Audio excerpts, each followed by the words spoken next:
Hello everyone, welcome to Study 97। तो आज हम बात करेंगे, बहुत ही इंटरेस्टिंग टॉपिक है महात्मा बुद्ध और वर्धमान महावीर जैन के बारे में, जो कि प्राचीन इतिहास पुस्तक कक्षा 6 चैप्टर भी 6 से लिया गया है। तो चलिए स्टार्ट करते हैं। तो पहले बात करते हैं महात्मा बुद्ध जी की। तो इनका जन्म 2500 ईसा पूर्व हुआ था। बचपन में इनका नाम सिद्धार्थ था। बचपन से ही इनकी मौसी ने पाला था, क्योंकि इनकी माँ का बचपन में ही देहांत हो गया था, जिनका नाम प्रजापति गौतमी था। इनकी मौसी का नाम प्रजापति गौतमी था। बचपन से ही इनका मन पढ़ाई में नहीं लगता था। इनके पिता एक राजा थे।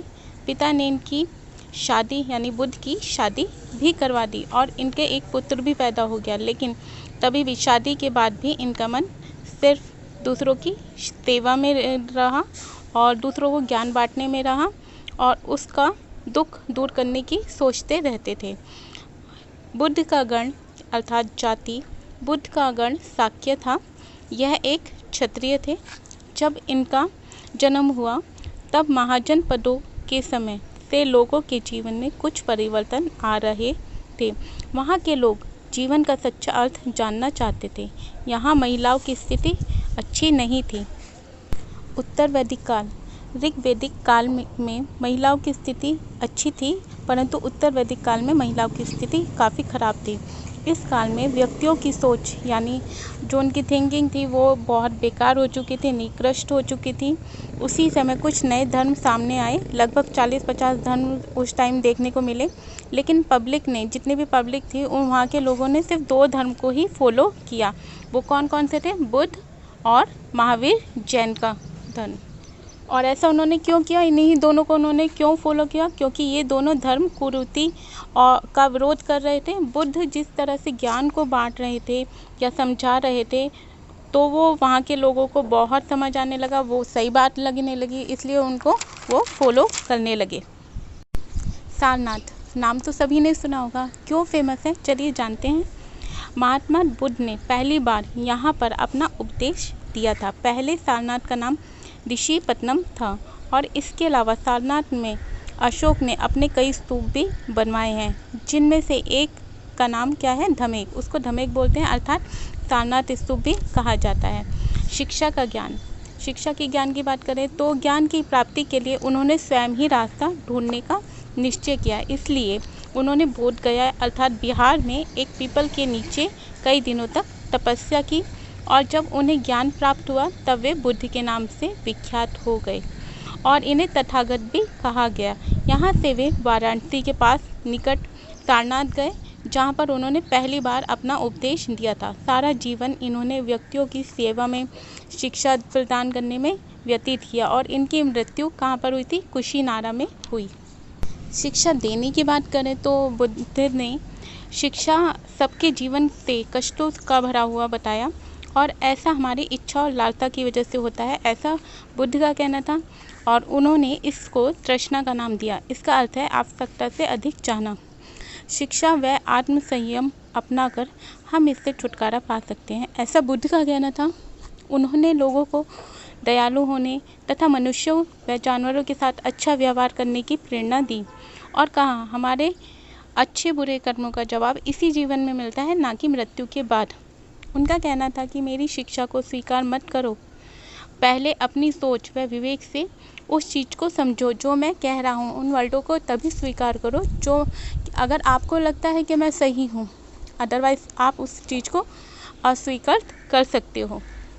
उपनिषद की बात करें तो उपनिषद का मतलब होता है गुरु के समीप बैठना और बातचीत द्वारा उनसे शिक्षा ग्रहण करना। उपनिषद उत्तर वैदिक ग्रंथों का ही हिस्सा थे। अब चलिए बात करते हैं वर्धमान महावीर जैन के बारे में। तो वर्धमान महावीर का जन्म 2500 ईसा पूर्व वज्जी संघ के लिच्छवी कुल में हुआ था। यह एक क्षत्रिय राजकुमार थे। 30 वर्ष की आयु से ही इन्होंने अपना घर त्याग दिया था। शिक्षा की बात की जाए तो शिक्षा सत्य जानने के लिए, स्त्री या पुरुष को सत्य जानने के लिए अपना घर छोड़ देना चाहिए, ये इनका कहना था। ये अहिंसावादी थे। इतने थे कि चप्पल भी नहीं पहनते थे। शिक्षा प्राकृत भाषा में इन्होंने दी। भिक्षा मांगकर अपना जीवन व्यतीत करते थे। सत्य का पालन करते थे और दूसरों को भी यही शिक्षा प्रदान करते थे। पुरुषों को वस्त्र त्यागना पड़ता था और ब्रह्मचर्य का पालन करना पड़ता था। जो भी इनके संग में शामिल होता था तो उनको पहले अपने वस्त्र त्यागने पड़ते थे और ब्रह्मचर्य का पालन करना पड़ता था। जैन शब्द जिन शब्द से ही निकला है, अर्थात जिन का मीनिंग होता है विजेता। जिन का प्रयोग इसलिए हुआ इन दोनों के लिए क्योंकि इन दोनों ने अपनी इंद्रियों पर विजय प्राप्त कर ली थी।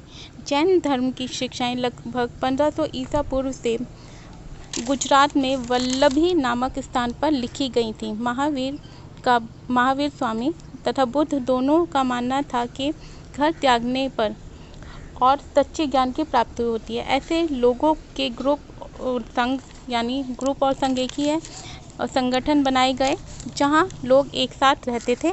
तो जहाँ पर भी एक साथ लोग रहते थे जो अपने घर को त्याग के रहते थे तो उस जगह को उस ग्रुप को संघ कहा गया। संघ में रहने वाले बौद्ध भिक्षुओं के लिए बनाए गए थे। विनय पिटक नामक ग्रंथ में ऐसा किस में लिखा है? विनय पिटक नामक ग्रंथ में मिलता है। इसमें संघ पुरुषों और स्त्रियों के रहने की अलग अलग व्यवस्था होती थी और संघ में आने वाले व्यक्ति को किसी न किसी से अपने घर में परमिशन लेके आना पड़ता था, यानी उनकी अनुमति के बिना वो नहीं आ सकते थे, किसी को इन्फॉर्म करके आना पड़ता था। संघ में प्रवेश लेने वाले ब्राह्मण, क्षत्रिय, व्यापारी, मजदूर, नाई, कर्णिकाएँ तथा दास शामिल थे, लेकिन इसमें कौन शामिल नहीं थे? शूद्र इसमें शामिल नहीं थे। विहार किसे कहा जाता था? विहार का मतलब है वर्षा के ऋतु के समय में अपने अनुयायियों द्वारा उद्यानों में बनवाए गए अस्थायी निवासों में अथवा पहाड़ी क्षेत्रों में प्राकृतिक गुफाओं में रहते थे। मतलब किसी के द्वारा उनको एक तरह से एक जगह दान में दे दी गई मिल जाती थी तो उसको वो विहार कहते थे। फिर बहुत सारे राजाओं ने इनके लिए शरणस्थल बनवाए। पश्चिमी विहार में कुछ विहार पहाड़ी को खोदकर बनवाए गए थे। जो भी व्यक्ति बौद्ध की श्रेणी में प्रवेश करते हैं तो वे अपना वर्ण, श्रेणी और परिवार को त्याग देते हैं। उस समय ब्रह्मचर्य, गृहस्थ, वानप्रस्थ तथा संन्यास नामक 4 तरह के आश्रम होते थे। इस समय शूद्र आश्रम नहीं था। ब्रह्मचर्य क्या होता है? ब्रह्मचर्य के अंतर्गत ब्राह्मण, क्षत्रिय तथा वैश्य से यह उपेक्षा की जाती थी कि इस चरण के दौरान वे सादा जीवन बिताकर वेदों का अध्ययन करें। और गृहस्थ क्या होता है? उन्हें विवाह कर एक गृहस्थ में रूप में रहना होता था। वानप्रस्थ की बात की जाए तो वानप्रस्थ के अंतर्गत उन्हें जंगल में रहकर साधना करनी थी। अतः सब कुछ त्याग कर सन्यासी बन जाते थे। स्त्रियों को वेदों के पढ़ने की अनुमति नहीं थी। उन्होंने अपने पतियों उनको खुद पढ़ने की परमिशन नहीं थी, वो किसी के द्वारा पढ़ती थी उसको। उन्हें अपने पतियों द्वारा पालन किए जाने वाले आश्रमों को ही अनुसरण करना पड़ता था। आई होप आपको मेरा वीडियो पसंद आया होगा। अगर आपको इससे रिलेटेड अधिक जानकारी चाहिए या कोई क्वायरी हो तो इस चैप्टर से रिलेटेड तो आप मुझसे कमेंट्स बॉक्स में कमेंट करके जानकारी प्राप्त कर सकते हैं। Thanks for watching my video. Please channel को सब्सक्राइब करें और बेल आइकन को प्रेस करें ताकि मेरी आने वाली वीडियो जो भी मैं फ्यूचर में बनाऊंगी वो आप तक पहुंच सके। कीप